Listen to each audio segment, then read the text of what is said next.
listening deeply to Anjin Ketsujo Sho. A resolutely settled mind. Anjin Ketsujo Sho literally mean on the firm establishment of peace of mind. Was called a gold mine by Master Renyo, 8th Abbot of Shin Buddhism. It tells us vividly the meaning of true settlement of faith in Amida's primal vow, the significance of Nembutsu, and why people fail to endeavor in it. A truly marvelous teaching that all Pure Land aspirants should read. It is beautifully translated into English by Azo Tanaka, who has also provided excellent notes to the original text. However, these notes, which have been omitted in our reading here, can be read in his original translation, credited in the acknowledgement below.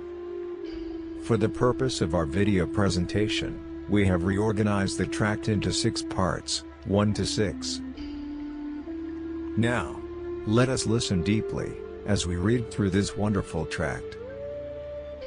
Part 1. Anjin Ketsujo Sho.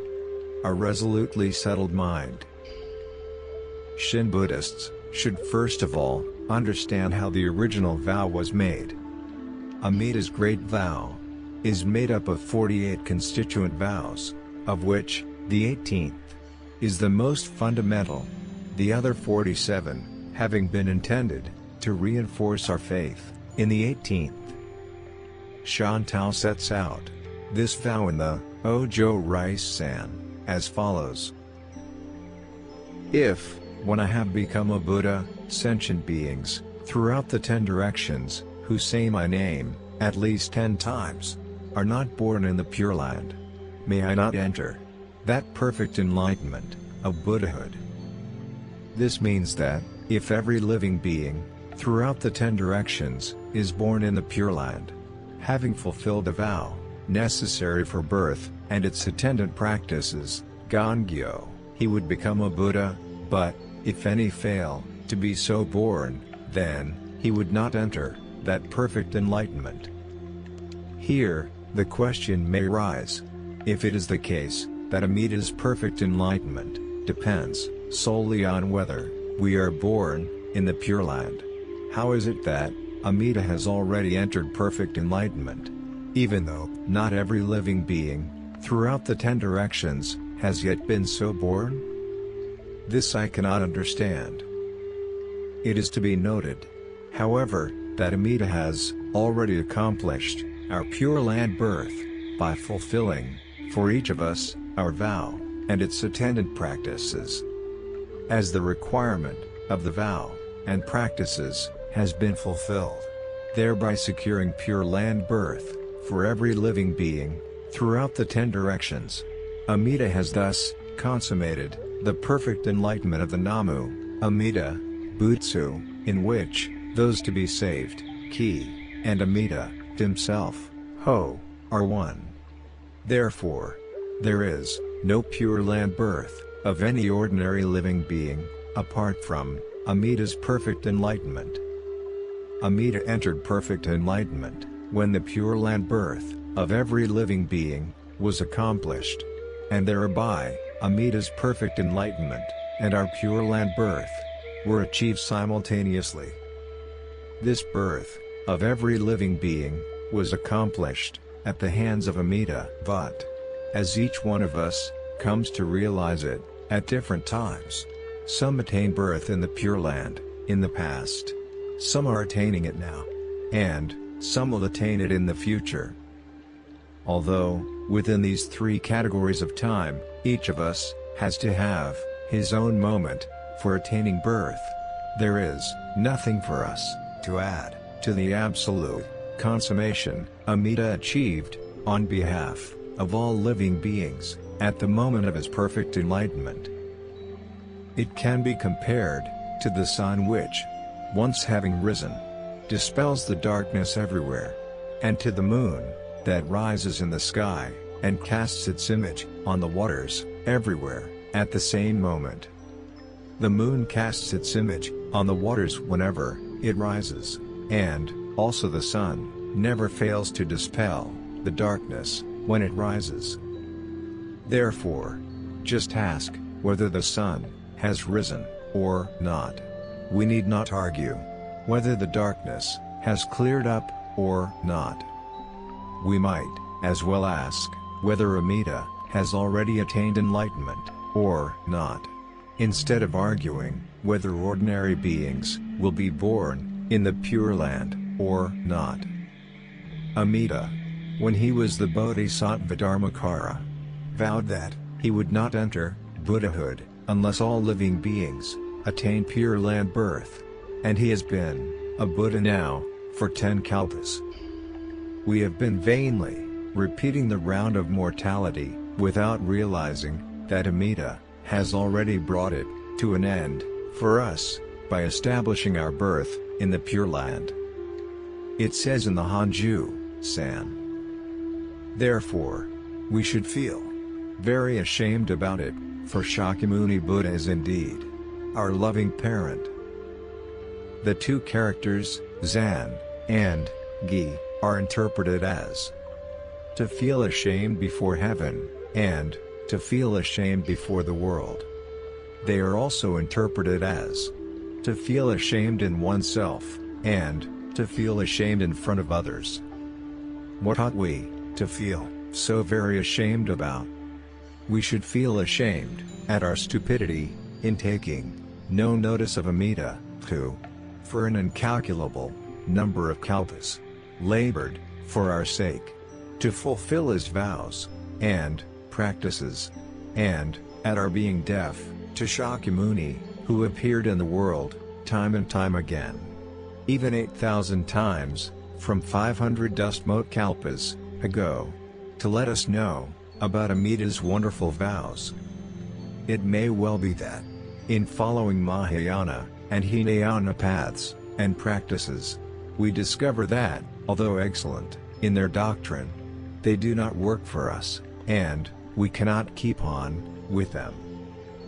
The completion and fruition of other power vows and practices, however, have been achieved by Amida Buddha, and their merits turned over to us who lack goodness. Amida endows those merits even on those who abuse the Dharma, or who have no seeds of Buddhahood in them, or those who will be born during the 100-year period after the Dharma is in ruins. The Hanju-san tells us also that we should feel thoroughly ashamed of the fact that we have never attended to, or believed the Dharma that Shakyamuni Buddha spoke from his heart. There is no place in the entire Trikilyakasam, not one even small enough for a poppy seed to enter, in which Shakyamuni Buddha has not offered up his body and his life. In order that we, who do not trust in other power, might come to have true faith, the Buddha has performed all kinds of difficult and long-suffering practices to approach us and amass merits and virtues for us. Hence the Hanju-san says, we should be very ashamed that we pay no heed to this vast and magnanimous will of the Buddha. To make this point clear, the Hanju-san goes on to say, Shakyamuni uses various expedients to awaken this unsurpassed faith within us. Unsurpassed faith refers to the threefold faith of other power. Again, it says, there are many teachings providing a variety of expedients. This means that there are different scriptures for the benefit of different kinds of people. It is difficult for any ordinary person to come upon other power faith. Nevertheless, when we have experienced how hard self-power practices are, we come to see how easy are other power practices, and when we hear of the strenuous demands of the holy path, we begin to trust ourselves to the easy way of the Pure Land. Despite the fact that our Pure Land birth has already been accomplished by Amida, misled by wayward desires. We have for numberless ages repeated the round of mortality. And, thus, we have not, believingly accepted, the wonderful wisdom of Amida. The taking refuge, in Amida, of each living being, in the past, present, and future, in fact, means that, each one turns to, the here and now, once and for all consummation, of Amida's perfect enlightenment. Shogaku no Ichinan. The thought of reciting the name, and remembering Amida, by each sentient being, throughout the 10 directions, partakes of that same perfect enlightenment of Amida. There is not a single living being's remembrance or recitation of Amida's name that stays with the practitioner. His name embodies the whole of enlightenment, because it is Amida's practice to fulfill the great vow, and it is not separate from Amida himself.